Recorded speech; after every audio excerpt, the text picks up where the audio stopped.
Ko ba mag-update sa kinabuhi ko subong? Si Kaka garalahin siya sa itsura sa sila ko update sa kinabuhi ka.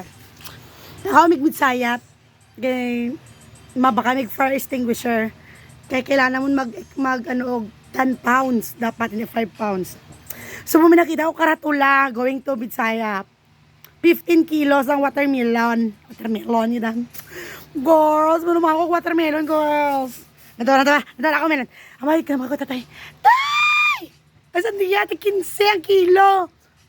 Tapos, tapos after sina, siling niya, dagko gidaw. 5, oo, di. Tapos nagimo ko. First, gilanta ko na yung chan ko.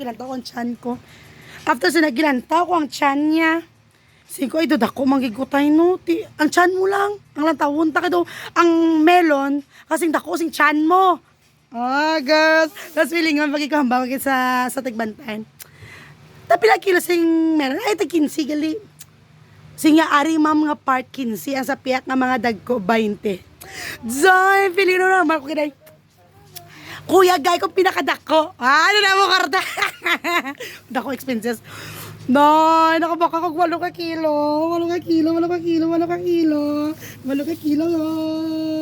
Tapos 20 times 8, 160 lang. Lalang, nasadya lang ko kay dati.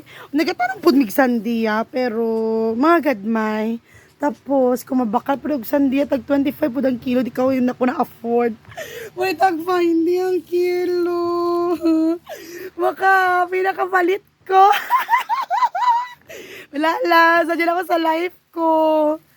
Miskan mingaw, basta sadya ko. Ang bala ko mo na ginagutom ko. Mas stress ka mo tanan, pero hindi ko mamayat.